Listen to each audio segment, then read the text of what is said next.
SPP kafein. Ya, jadi timoma. Jadi kita ketahui timoma itu adalah tumor dari tunder timus yang berasal dari sel apical timus yang secara histologi sebenarnya dia itu tidak ganas. Dengan prevalensi timoma itu dari keseluruhan tumor mediastinum yang sisi anterior itu kira-kira 50% dan 20% dari keseluruhan dari tumor mediastinum. Nah, secara ada apa namanya jenis lain yaitu sebuah skin karsinoma yang di mana sekitar 10% kasus dari skinoma dan merupakan cara histologi secara ganas. Nah, ini dari pasien-pasien timoma ini berhubungan erat dengan miastenia gravis, di mana 15% dari pasien miastenia gravis ini uh, terdeteksi mempunyai timoma, sedangkan pasien-pasien timoma ini sekitar 35% itu juga mengalami gejala miastenia gravis.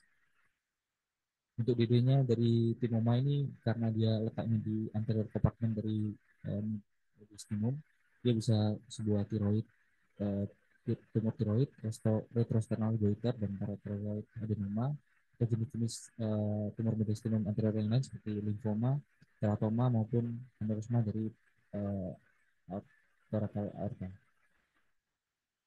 Yang perlu kita pahami untuk timoma adalah yang pertama adalah staging. Jadi yang pertama staging. Jadi staging yang diperkenalkan pertama ini adalah Masaoka dan dilengkapi oleh Koga sehingga disebut sebagai staging Masaoka Koga. Ini sangat menentukan manajemen dari timoma. Jadi kita harus memahami ini. Yang pertama adalah ada stage 1 sampai 4. Stage 1 ini apabila tumornya itu masih di dalam kapsul. Kalau misalkan 2 itu dia sudah menginvasi keluar dari kapsul secara mikroskopik. Kalau yang 2B ini dia sudah menginvasi keluar kapsul secara makroskopik ke baik ke pleura maupun perikard. Untuk yang staging 3 ini jika sudah ada keterlibatan dengan uh, struktur sekitar seperti perikard. Ini dibagi lagi yang 3A ini apabila ada keterlibatan dengan blood vessel. Terus yang terakhir adalah stage 4 ini jika sudah menyebar ke pleura dan perikardial, dan yang 4B ini jika sudah uh, apa namanya metastasis secara hematogen maupun limfogen misalkan ke hepar mungkin ke ini juga mempengaruhi dari survival rate di mana kalau misalkan stagingnya semakin advance survival rate 10 tahunnya ini semakin menurun. Nah, setelah ada staging masuk ke Koga, ini ada dari IASLC dan IPNIC, dia itu mencoba menseragamkan menjadi staging TNM. Dan pada jurnal ini, World Journal of Oncology, dia itu mencoba uh, apa namanya menyandingkan dengan masalah Koga stage dengan apabila dijadikan TNM stage. Ini ada T1 sampai T4, N0 sampai N2, dengan M0 sampai M1, dengan M1 ini terbagi dari M1A sampai M1B. Juga ada klasifikasi lain yaitu dari WHO. Kalau WHO ini dia uh, melihat dari jenis-jenis tumor, jenis selnya. Ada tipe A, tipe AB, B1 sampai B3. Di mana jenis-jenis timoma ini yang paling sering adalah type A dan type B2. Untuk gejala klinis dari timoma, ini biasanya pasiennya itu seringnya tanpa gejala dan ditemukan incidental finding pada pemeriksaan misalkan torak maupun CT scan. Dan gejalanya itu yang sering muncul kalau misalkan pasien-pasien dengan timoma itu lebih pada efek kompresi, misalkan ada sesak maupun batuk. Untuk gejala lain itu ada paraneoplastik, misalkan dia ada demam dan malaise. Dengan ada juga dengan timoma yang disertai dengan penyakit autoimun yang paling sering adalah myasthenia gravis. Ini adalah apa namanya patofisiologi dari myasthenia gravis yang berhubungan dengan timoma. Itu kalau misalkan didapatkan timus abnormalitis yaitu 10% ini pada timoma, ini dia akan memproduksi yang namanya IgG autoantibody yang pada akhirnya ini akan menghasilkan uh, dia akan ngeblok dari reseptor dari acetylcholine pada tersebut. Yang pada akhirnya akan menurunkan fungsi dari acetylcholine yang pada pasien ini bisa ditemukan gejala-gejala seperti fatigue dan dia tuh pasiennya lemah karena memang acetylcholine ini bekerja pada otot, kontraksi otot. Dysarthria, disfagia, ptosis, dan hipopia. Ini adalah patofisiologi dari myasthenia gravis karena sebuah timoma tadi menghasilkan antibodi yang dia menempati reseptor dari acetylcholine sehingga acetylcholine tidak bisa bekerja pada reseptor acetylcholine.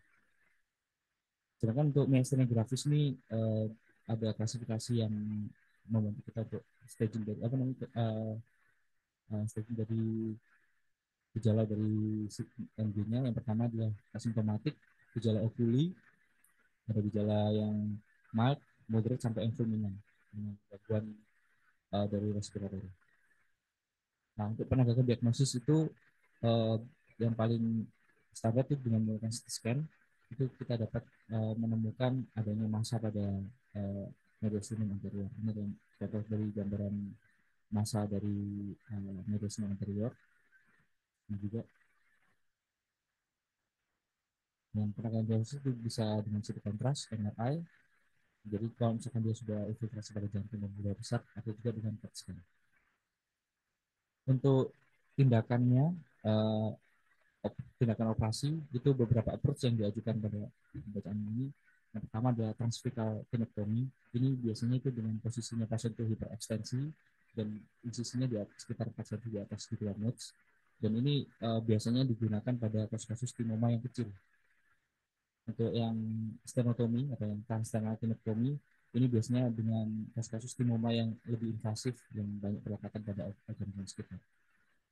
Dan ini yang untuk VATS yang uh, apabila pasien memang diperlukan bisa dikerjakan dengan VATS. Nah, ini yang kita perhatikan. Ini yang didapat dari World Journal of Clinical Oncology ini tahun 2021. Jadi apabila kita menemukan kasus-kasus timoma, jadi yang pertama kita tentukan adalah timoma ini bisa direseksi atau enggak, bisa R0 atau enggak. Kalau misalkan dia R0, kita lihat dari stagingnya, dari masa Koga, dan kita lihat jenis selnya. Kalau misalkan dia masuk kakogasit 1 misalkan, dia masih dalam kapsul dan tipe histopatologinya itu A sampai B3 itu apa namanya yang dilakukan adalah di sini selanjutnya adalah monitoring. Apabila kita bisa melakukan reseksi. Yang kontroversial adalah ketika kita bisa melakukan R0 dan tipe selnya itu yang B3 yang jenis selnya poligonal dengan matur B3 tadi, itu yang dipilih adalah post operatif radioterapi. Jadi setelah direseksi dilakukan post operatif radioterapi. Kalau misalkan kasus-kasus dengan uh, R0 tapi dia dengan staging masa kakoganya stage 3 sampai 4A dengan tipe selnya itu A sampai B3 itu setelah dilakukan reseksi dilakukan post operatif radioterapi. Nah, untuk kasus yang R1 yang maksudnya tidak bisa dilakukan komplit reseksi baik itu staging masaukannya itu 1 sampai 4A, pilihannya adalah post operatif radioterapi. Nah, untuk kasus-kasus yang unresectable, ini pilihannya bukan reseksi lagi, tapi biopsi untuk mengetahui jenis tumornya. Jadi kalau misalkan dari stagingnya ini misalkan 3 sampai 4A dari masa Kapoga, jadi yang dipilih adalah induksi kemoterapi, terus dievaluasi apakah pasiennya resectable atau enggak. Kalau misalkan dia resectable setelah induksi kemoterapi, maka bisa dilakukan reseksi dan berikutnya dilakukan postoperatif radioterapi. Kalau misalkan dengan dia di biopsi dengan stagingnya 4B, maka pilihannya adalah definitif kemoterapi dan selanjutnya kebanyakan pasien-pasien seperti ini tidak stable. Lalu bagaimana untuk apa namanya pemutusan pengambilan keputusan pembedahan pada timoma dengan myasthenia gravis? Jadi di sini jurnal ini menegaskan bahwa untuk myasthenia gravis itu klinis pasiennya harus stabil, jadi tidak dalam kondisi yang fulminan dan jadi disebutkan elective surgery dan stabilisasi dari kondisi keluhan dari neurologisnya. Dan yang dipilih di sini total tinectomy dengan nota teknik dengan yang diajukan adalah dengan minimal invasif dengan FATS dengan harapannya ethno resection dan sparing dari phrenic nerve. Jadi ada kondisi lain pada myasthenia gravis yaitu krisis myasthenia gravis, yaitu kondisi myasthenia gravis yang disertai dengan kelamahan otot pernafasan yang pada akhirnya pasien jatuh dalam kondisi gagal nafas. Ini sekitar 15% sampai 20% ini kasus myasthenia gravis menjadi krisis dan membutuhkan ICU. Ada ada dua apa namanya ada dua pathway yang bisa menjadikan pasien myasthenia gravis ini bisa menjadi gagal nafas, yaitu akibat kelemahan dari bulbarisnya dan memang kelemahan dari otot nafasnya.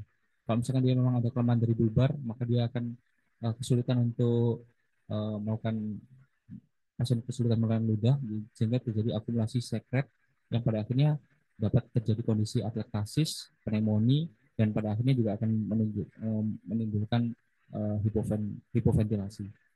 Dan kasus dengan penurunan dari atau kelemahan dari otot nafas ini juga akan menimbulkan trigger volume yang pada akhirnya juga akan menyebabkan ada beberapa faktor yang bisa menyebabkan krisis dari MG ini. Yang pertama ada beberapa stresor, misalkan physical stressor, infeksi, dan pembedahan itu sendiri. Untuk beberapa pengobatan yang bisa memicu dari krisis ini diketahui dari jurnal itu seperti pengobatan ampicillin, streptomycin, quinolone, dan lain-lain. Jadi untuk tata laksana dari myasthenia gravis itu dengan pemberian plasmafaresis maupun IVIG.